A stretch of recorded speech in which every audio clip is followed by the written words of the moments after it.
भारत में 1.5 अरब लोग हैं, तो ऐसे में हर किसी को खुश रखना तो आसान होता नहीं है। लेकिन जब भी टीम अनाउंस होती है तब मेरा जो नज़र रहती है ना, वो हमेशा श्रेयस अय्यर के नाम के ऊपर रहती है यार, कि यार ये खिलाड़ी सिलेक्ट हो रहा है या नहीं। अब एक बार फिर से एशिया कप की टीम अनाउंस करी गई है और एक बार फिर से श्रेयस अय्यर का नाम यहाँ से गायब है। अब सवाल ऐसे में उठता है कि क्या वाकई में यहाँ पर पॉलिटिक्स चल रही है या कोई और कारण है। हालांकि नाम तो जायसवाल का भी गायब है, केएल राहुल का भी गायब है, सिराज का भी गायब है, ऋषभ पंत तो खैर इंजर्ड है, ऋतुराज गायकवाड़ के ऊपर तो विचार विमर्श ही नहीं किया गया, ईशान किशन आज की तारीख में गायब हो चुके हैं। लेकिन उन सबके बीच में श्रेयस अय्यर के लिए बहुत ज़्यादा लगता है कि यार क्या गलती हो रही है इस बंदे से। And same thing goes with Jaiswal too. Jaiswal के लिए तो ऐसा लगता है कि शायद जगह ही नहीं बन पाई। नमस्कार दोस्तों, स्वागत है आप सभी का हमारे एक और वीडियो में। एशिया कप 2025 के लिए इंडियन टीम के स्क्वाड को अनाउंस कर दिया गया है एंड वहीं पे एक बड़ा सवाल उठ गया है श्रेयस अय्यर और यशस्वी जायसवाल जैसे प्लेयर्स, जिन लोगों ने पिछले कुछ महीनों में कंसिस्टेंटली परफॉर्मेंस दी है, उनको टीम से बाहर कर दिया गया है।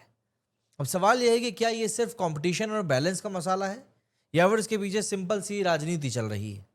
आज इस वीडियो में हम इसी बारे में चर्चा करने वाले हैं। सबसे पहले अगर हम स्क्वाड की बात करें तो कप्तान बनाया गया है सूर्य कुमार यादव को एंड वाइस कप्तान बनाया गया है शुभमन गिल को, सरप्राइजिंगली। बट हाँ, बाकी के नाम है अभिषेक शर्मा, तिलक वर्मा, हार्दिक पांड्या, शिवम दुबे, अक्षर पटेल, जितेश शर्मा, संजू सैमसन, रिंकू सिंह, बुमराह, अर्शदीप सिंह, वरुण चक्रवर्ती, कुलदीप यादव, हर्षित राणा। पर यहाँ पर मिसिंग है दो बड़े नाम, श्रेयस अय्यर और जायसवाल। अगर आप ये सोचेंगे कि मैं यहाँ पर केएल राहुल का नाम क्यों नहीं इंक्लूड कर रहा हूँ, तो केएल राहुल का नाम इंक्लूड करने के पीछे वजह सिर्फ यही है कि पिछले एक लंबे समय से केएल राहुल को टी20 में इग्नोर किया जा रहा है, स्पेशली जब से एक पूरी की पूरी नई टीम टी20 की खेलने लगी है तब से। एंड इन सब के बीच में सबसे इंटरेस्टिंग बात यह है कि यशस्वी जायसवाल और श्रेयस अय्यर को रिजर्व लिस्ट में भी नहीं रखा गया है। मतलब सिलेक्टर्स ने बिल्कुल ही नकार दिया, बिल्कुल ही इग्नोर कर दिया। अजीत अगरकर ने प्रेस कॉन्फ्रेंस में बोला कि श्रेयस अय्यर को लेकर उन्होंने सीधे कहा कि नो फॉल्ट ऑफ हिम, बस अभी उनके लिए जगह नहीं मिल रही है, उनको अपने चांस के लिए वेट करना पड़ेगा। जायसवाल के बारे में उन्होंने कहा कि कंपटीशन बहुत टफ है, अभिषेक शर्मा अभी ज़्यादा कंसिस्टेंट है। अब बात यह है कि ऐसे स्टेटमेंट्स तो हमेशा दिए जाते हैं, लेकिन असली बात पर्दे के पीछे कुछ और ही चल रही होती है। क्रिकेट में नो फॉल्ट ऑफ हिम, इसका मतलब सिंपल होता है कि बंदा डिजर्विंग है पर यहाँ पर उसको जगह नहीं दी गई। अब अगर हम लोग रीजनिंग की बात करें तो पहला पॉइंट तो आ जाता है फॉर्म वर्सेस रोल का। देखिए, जायसवाल ने लास्ट आईपीएल और इंटरनेशनल आउटिंग्स में स्ट्राइक रेट, एग्रेशन और फॉर्म दोनों दिखाया था। श्रेयस अय्यर ने मिडिल ऑर्डर में स्टेबिलिटी दी है, प्रेशर गेम्स में इनिंग्स को क्लच किया है। लेकिन सिलेक्टर्स साफ बोल रहे हैं कि अभिषेक शर्मा और सैमसन ने अपना कॉम्बिनेशन सेट कर लिया है और टीम उसी फॉर्मूले को कंटिन्यू करना चाहती है। हालांकि इससे पहले जब इन लोगों को चांस दिया गया था, मतलब जायसवाल, गिल, इन सबको रेस्ट दिया गया था। गिल को तो खैर सिलेक्ट कर लिया है, लेकिन जायसवाल हो गया, श्रेयस अय्यर हो गया, केएल राहुल हो गया, इन लोगों को जब रेस्ट दिया गया था और नई टीम को लाए थे तब टेस्टिंग टाइप की थी। लेकिन देखिए, वो टेस्ट में वही लोग पास हो गए और वो लोग सेट हो गए। तो ऐसे में सवाल ये है कि अगर किसी प्लेयर का फॉर्म अच्छा है और वो कंसिस्टेंटली परफॉर्म कर रहा है तो उसको बेंच पे बिठाकर आखिर क्या सिग्नल दिया जा रहा है। इसके अलावा एक पॉइंट ये आ जाता है कि स्क्वाड में ऑलराउंडर्स की भरमार है। हार्दिक पांड्या, शिवम दुबे, अक्षर पटेल और टॉप में left handed opening already set है अभिषेक के साथ में। मतलब ये क्लियर है कि सिलेक्टर्स ने एक सर्टेन टेम्पलेट लॉक कर लिया है कि भाई हमको इतने सेट ऑफ बॉलर्स चाहिए, इतने सेट ऑफ बैट्समैन चाहिए, इतने हमको ऑलराउंडर चाहिए और इतने हमको विकेट कीपर चाहिए। लेकिन भाई टी20 फॉर्मेट में बेंच स्ट्रेंथ और फ्लेक्सिबिलिटी सबसे ज़्यादा इंपॉर्टेंट होती है। अगर कल को कोई इंजर्ड हो गया तो, अगर टॉप ऑर्डर फ्लॉप हो गया तो क्या हम कहेंगे कि भैया श्रेयस अय्यर और जायसवाल जैसे प्लेयर्स का होना यूजफुल होता।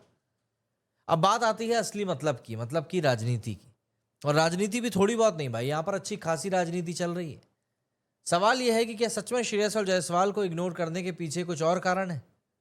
सोच कर देखो, शुभमन गिल को वाइस कैप्टन बना दिया गया है। गिल की टेस्ट परफॉर्मेंस तो खैर अच्छी रही है, लेकिन टी20 में वो इतना ज़्यादा इम्पैक्टफुल हो नहीं पाया।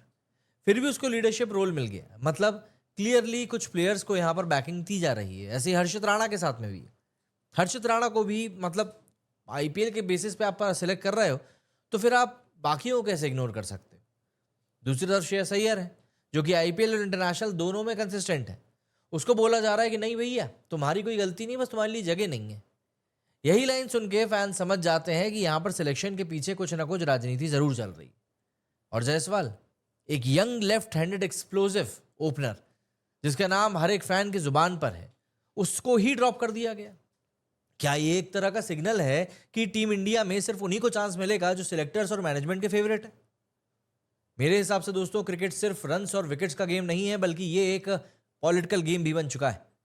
सिलेक्शन कमिटीज हमेशा एक बैलेंस दिखाती हैं, पर उस बैलेंस के नाम पे कभी कभी डिजर्विंग प्लेयर्स को साइड भी कर दिया जाता है।